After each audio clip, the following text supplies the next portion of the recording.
3. Baik, Assalamualaikum warahmatullahi wabarakatuh. Oke, selamat siang anak-anak semuanya. Wih, gimana nih kabar kalian semuanya? Oke, kali ini Ibu akan menjelaskan tentang materi teks cerpen atau cerita pendek. Sebelum Ibu menjelaskan, apakah kalian semuanya tahu apa itu teks cerita pendek? Atau ada yang sudah membaca teks cerita pendek? Belum, Bu. Oke. Nah, pada materi pembelajaran kali ini, Ibu akan menjelaskan tentang yang pertama ada pengertian cerpen, dan yang kedua ada unsur pembangun cerpen, dan yang ketiga ada struktur cerpen. Nah, next. Nah, ini adalah pengertian cerpen. Jadi, cerpen atau cerita pendek adalah salah satu jenis karya sastra nih anak-anak yang berbentuk prosa fiksi. Nah, cerpen ini itu berisi tentang suatu cerita atau kisah dan katanya itu tidak lebih dari 10.000 kata. Jadi biasanya orang membaca cerpen ini tuh bisa dituntaskan atau bisa diselesaikan dalam 1 kali duduk. Karena apa? Karena cerpen itu sendiri hanya memiliki jumlah cuma 10.000 kata, tidak lebih. Nah, yang kedua ini ada unsur pembangun cerpen.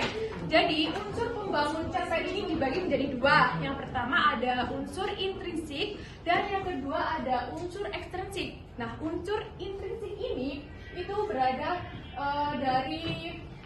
dari dalam, dan ekstrinsik ini berada itu unsur yang didapatkan dari luar. Yang pertama, untuk unsur intrinsik ini itu ada tema, tokoh dan penokohan, sudut pandang, alur cerita, latar, gaya bahasa, dan amanat. Jadi, untuk tema itu adalah gagasan utama yang disampaikan pengarang dalam cerpen. Jadi sebelum penulis atau pengarang membuat cerpen, itu yang harus dilakukan pertama kali itu adalah pengarang itu menentukan tema apa yang cocok untuk penulis itu kembangkan lagi menjadi sebuah teks cerita cerpen. Yang kedua ada tokoh dan penokohan. Nah, tokoh ini itu adalah pelaku dalam cerpen. Nah, kalau misal di dalam suatu cerita itu tidak ada tokoh dan penokohan, itu rasanya cerpen itu kayak kurang hidup gitu ya. Jadi pada tokoh itu juga ada kaitannya dengan penokohan, karena setiap tokoh pasti mempunyai watak atau karakter masing-masing, seperti karakter antagonis, dan lain sebagainya ya. Kalian sudah pintar ya guys. Kemudian yang ketiga ada sudut pandang. Jadi sudut pandang itu adalah cara pengarang melihat berbagai macam kejadian dalam cerpen. Nah, sudut pandang ini itu adalah dibagi menjadi 2. Ada sudut pandang dari orang pertama dan sudut pandang dari orang ketiga. Kemudian yang keempat ada alur cerita. Jadi alur cerita ini adalah rangkaian peristiwa yang membentuk jalannya cerita. Nah, pada alur cerita ini itu dibagi menjadi 3. Yang pertama ada alur cerita maju, alur cerita mundur, serta alur cerita campuran atau alur cerita maju mundur. Nah, yang kelima ada latar. Nah, latar ini itu pasti ada pada semua jenis cerita, entah itu novel, cerpen, dan lain sebagainya. Dan latar ini itu dibagi menjadi beberapa ya teman-teman. Ada latar tempat, latar waktu, dan latar suasana. Kemudian yang keenam itu adalah gaya bahasa. Jadi gaya bahasa ini adalah pemakaian bahasa yang digunakan pengarang untuk membuat cerita. Jadi sebelum pengarang membuat cerita, pengarang juga mungkin memilih bahasa-bahasa yang jelas, yang mungkin tidak membingungkan kita sebagai pembaca gitu ya teman-teman. Ya. Nah, kemudian yang ketujuh ada amanat. Nah, amanat itu adalah pesan yang bisa kita ambil sebagai kita seorang pembaca yang sudah membaca teks cerita cerpen tersebut. Namun pesan amanat ini tuh tidak kehadirannya itu hanya tersirat. Jadi kita bisa mengambil amanat itu di saat kita sudah selesai membaca cerita keseluruhan, baru kita bisa mungkin bisa memetik amanat atau mengambil cerita positifnya dari apa yang kita baca dalam cerpen tersebut. Kemudian dari unsur ekstrinsik. Nah, unsur ekstrinsik di sini itu ada juga, ada latar belakang masyarakat, ada latar belakang penulis, sama ada nilai. Untuk latar belakang masyarakat. Nah, di sini itu adalah maksudnya latar belakang masyarakat ini itu adalah tempat penulis berada, sehingga biasanya latar belakang masyarakat ini itu berhubungan dengan nama tokoh dan adat istiadat yang berlaku pada masyarakat itu sendiri. Kemudian yang kedua ada latar belakang penulis.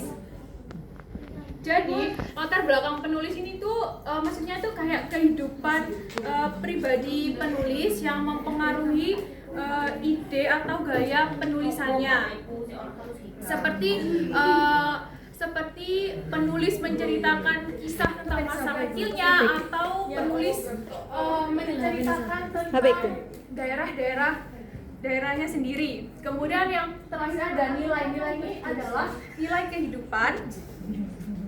Jadi nilai atau norma yang berlaku di masyarakat. Dan nilai ini tuh juga mempengaruhi proses penciptaan sebuah cerpen. Karena pada nilai ini tuh biasanya penulis itu menselipkan seperti kayak nilai agama, nilai sosial, nilai budaya, dan nilai moral. Oke.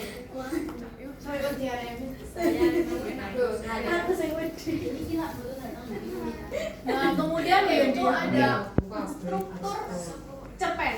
Nah, pada struktur cerpen ini itu ada 6 poin ya, ada abstrak, ada orientasi, komplikasi, evaluasi, resolusi, dan yang terakhir ada koda. Nah, untuk abstrak ini adalah gambaran singkat atau inti dari keseluruhan cerita. Tapi teman-teman, abstrak ini tuh tidak semua cerpen itu ada abstraknya benar. Nah, itu tergantung sama penulisnya sendiri mau dikasih abstrak atau tidak. Kemudian yang kedua ada orientasi, yaitu pengenalan tokoh, latar seperti latar waktu, tempat, dan suasana, dan hubungan antar tokoh. Yang ketiga ada komplikasi. Komplikasi ini adalah punya permasalahan atau konflik yang saling berhubungan sebab akibat mulai. Nah, pada komplikasi ini itu pembaca itu kayak makin penasaran gitu kan, makin penasaran karena komplikasi itu adalah untuk menarik si pembaca tersebut. Yang kemudian ada evaluasi. Evaluasi ini adalah konflik mencapai puncak atau klimaks. Jadi pada evaluasi itu adalah akan ditemukannya jalan keluar atau pencerahan dalam sebuah cerita. Yang kelima ada resolusi. Resolusi itu adalah pemaparan solusi atau penyelesaian dari konflik itu sendiri. Kemudian yang terakhir ada koda. Koda ini adalah bagian akhir yang berisi amanat, nilai moral, atau pesan yang ingin disampaikan penulis kepada pembaca, gitu ya teman-teman ya. Sebelum kalian ibu suruh membaca teks cerpen ini, ibu akan mengajak kalian untuk ice breaking dulu ya. Ayo kalian berdiri semuanya. Ayo kalian berdiri semuanya. Tepuk 2, tepuk 3, tepuk 4, tepuk 5. Nah, sudah 5.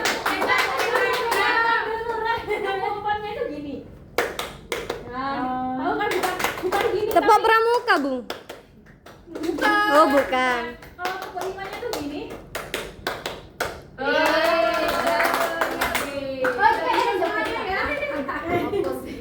Ini adalah tepuk birama. Oke, kita coba ya. Tepuk 1, tepuk 2, tepuk 3, tepuk 4, tepuk 4 3 kali. Ayo tepuk 4 2 kali. Bu Fani, Bu gak tepuk, Bu. Tepuk 5 juga. Tepuk 5 3 kali.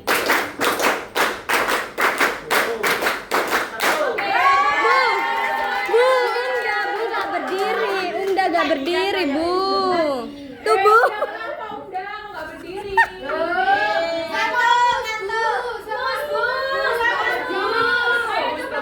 Bu maju, Bu maju.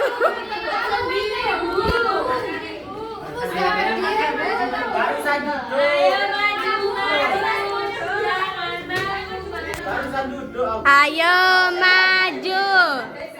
Jangan malu-malu. Bumu sama Unda.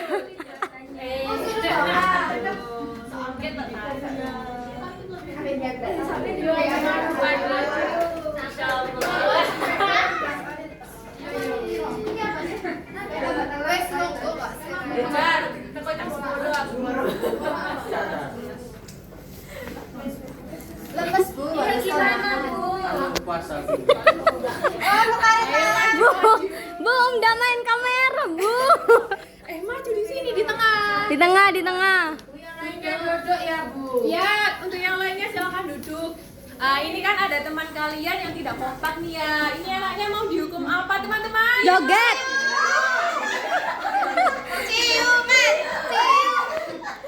Jangan nggak boleh ya. Bu, joget. Joget yang lagi viral sekarang, Bu. Bu, joget bola balik, Bu.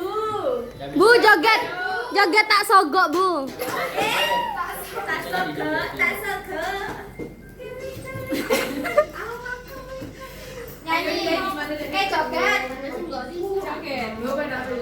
Bu, Umda pakai kaos, Bu. Umda pakai kaos, Bu. Umda mendongeng. Umda mendongeng. Menang saja nih orang itu. Joget tak sogok, Bu. Nilai perukan lurus. Gara-gara apa ya? Geruyu. Mana? Jedwar. Lah iya. Menang saja nih lo. Contoh ya. Gimana kalau misal berbalas pantun? Iya. Berbalas gambaran. Berbalas gambaran. Ayo Surabaya melaku. Cakep. Udah lucu aja. Ya, ayo lah. Ayo berbalas pantun.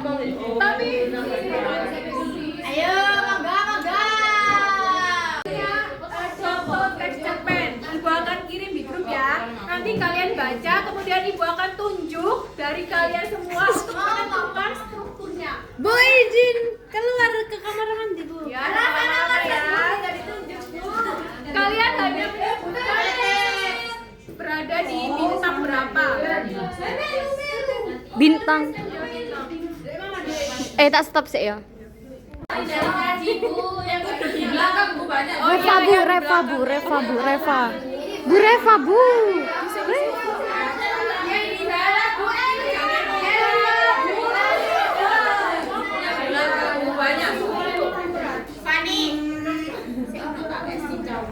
Habis. Hari plastiknya. Bu, Umda, Bu. Ayo maju. Bu Aulia, Bu. Ayo, opornya tutup rain. Bu, ini apa nama saya ya?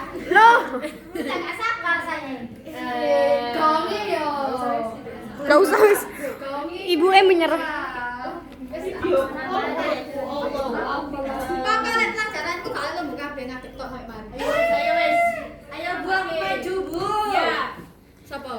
Oh, jangan apa nih. Oh, lanjut GPT. Sudah dikasih kunci jawaban. Nah, ayo biru elek Mbak Jija tentukan. Yo si paling. Berapa yang menentukan abstrak? Atas sendiri, Bu. Ya. Impian itu enggak? Enggak yang ini. Daunnya Dibaca, senja itu. dibaca Mbak Cica. Pada senja itu cucuran keringat Cucuran. mengalir deras pada diri seseorang remaja yang selalu mengayuh sepeda demi mencapai tujuannya. Seorang remaja dengan semangat juang tinggi yang selalu bermimpi menggapai cita yang mulia. Sudah, Bu. Sudah, Bu. Ini Bu. Apa itu? Resolusi. Sudah. Mas Bagas. Untuk Mas Bagas, tentukan pada paragraf berapa struktur orientasi pada cerpen ini. Orientasi. Gak bisa, saya saja. Ini sudah gampang loh teman-teman. Saya. Yang 2 bintang. Betul Mas Bagas. Ore. Memantaskan diri. Mari mau sholat bener. Kemudian untuk Mbak Laila Kamilia. Ayo, main HP toh. Bu lagi tadi. Untuk struktur komplikasinya berada pada paragraf berapa? Ketiga tadi, Bu. Ya, 1, 2, 3. Komplikasi. Komplikasi. Ketiga. Nah, betul. Kok gak saya?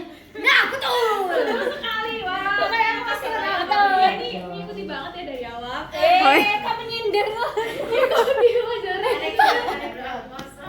Iya. yang Wes bahasa Oke. Mungkin cukup sekian materi dari Ibu. Ya, kurang nih, Ra. Kalian semuanya bisa Amin. mengambil